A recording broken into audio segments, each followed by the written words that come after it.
Well, Bob Latham, he's the executive vice president with the Associated Pennsylvania Constructors. If you see all that construction on Pennsylvania highways, you know, rebuilding, repairing the roads, and particularly the bridges, this guy's association's members are doing what, about 5,000% of it, I think, a good bit of it, right? A good bit of it, yeah. We represent the folks that build roads and bridges and the design firms as well. Yeah, we've had a robust year and good weather to get a lot of things done. So I think in concert with PennDOT, we've attacked the bridge problem. You know, when we've been talking about this for a number of years, we have a lot of bridges in the state, a lot of bridges that are old and need to be repaired, and we're working through those systematically. We know. Unfortunately, there is some sort of disruption or detour with every project because it's an existing road, not a new one. Yeah, and I know, and I tell myself that every time I run. I've driven a lot this year, and I'm sure a lot of our viewers have, and I know it gets a little frustrating. But the fact is, this needs to be done for our own safety and to help and to create jobs and to help the economy. So you have two things going on at the same time, don't you? Yeah, at least two. Yeah, the important thing about economic development and jobs is when we have good infrastructure, it's not about putting hard hats to work, although that's a good thing as well. It's about moving goods and services, allowing people to get around, businesses located in an area where their employees can get to and from work and all that. So there's a much greater impact than just our industry. Yeah. All right. Well, let's before we get into our state, we did the Affordable Care Act in earlier segments. Now let's talk to Trump's infrastructure plan. There isn't any doubt that he has talked about spending about $550 billion in infrastructure. I've seen a report that says we need about $1.4 trillion. You'll correct me if I'm wrong. Well, and we have these differences between. Well, we'll have to see. There are differences in Congress about how much money should be spent. But go ahead. So give us the overview. Well, for policy geeks like me, when the debates first started during the primaries, and Trump was always talking about infrastructure investment. Like him or not, from our standpoint, he's one of the first. He's the only candidate I've seen talk about infrastructure over many, many years. So he's a builder. He likes to build things. And knows his way around a construction project.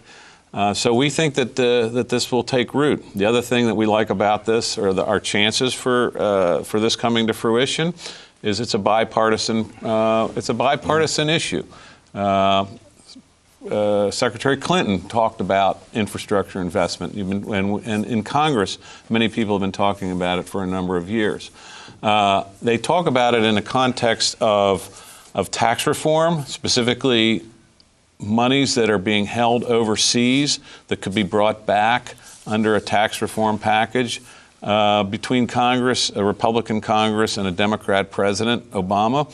I don't think that they were ever able to get that together. I think that tax reform is a real possibility now, and you could see that as a funding mechanism. Now, a word of caution with that, from our standpoint, is we think what we really would like to see the president or the new administration and Congress put in is a long-term, sustainable, a funding source like we put in Pennsylvania when we did the transportation bill in 2013.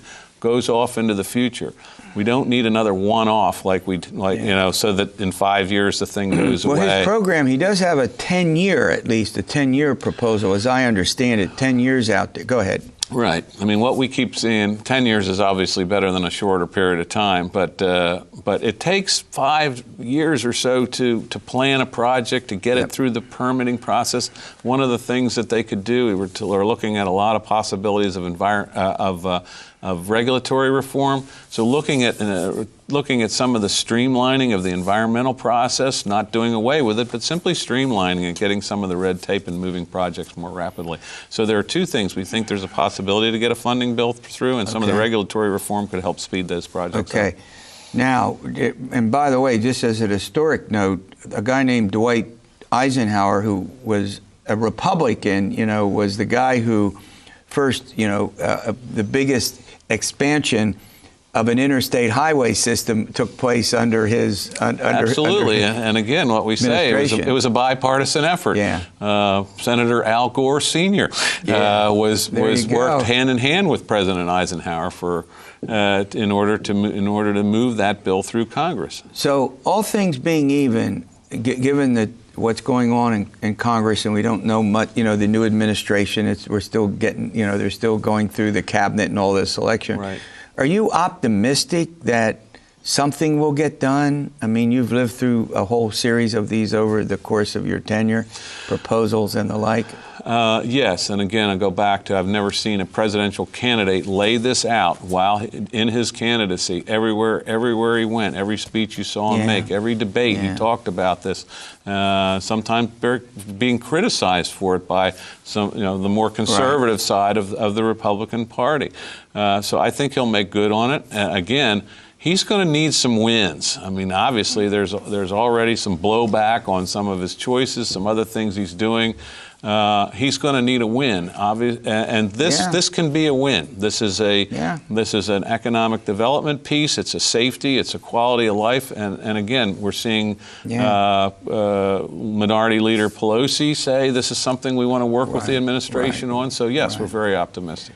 All right, we're going to run to a break. When we come back, I want to talk a little bit about Pennsylvania, get into, you'll do your usual update, I hope, on how the projects are going in our state, and also the money that's supposed to be earmarked for infrastructure. We'll get to that, and we'll do that after we come back from this commercial break.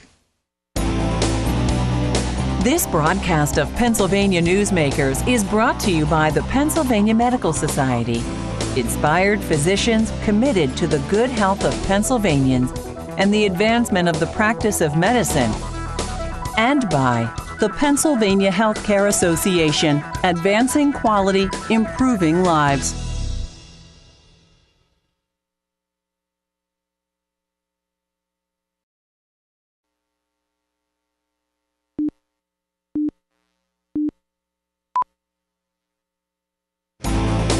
This broadcast of Pennsylvania Newsmakers is brought to you by the Pennsylvania Business Council and by the Pennsylvania Business Council Education Foundation.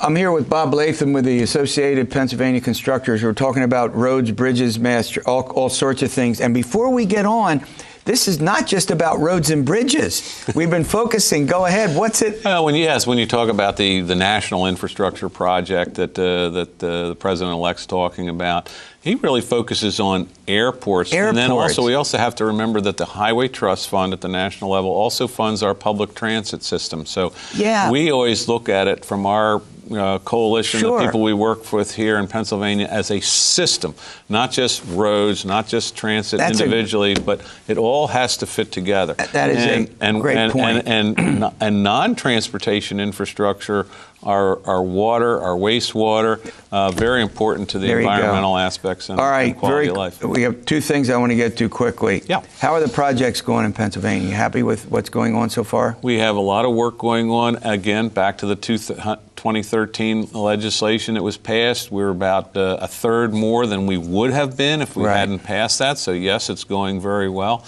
We're attacking our bridges. We have a separate privately financed bridge contract that's moving a lot of bridges through the pipeline as well. So we're getting caught up.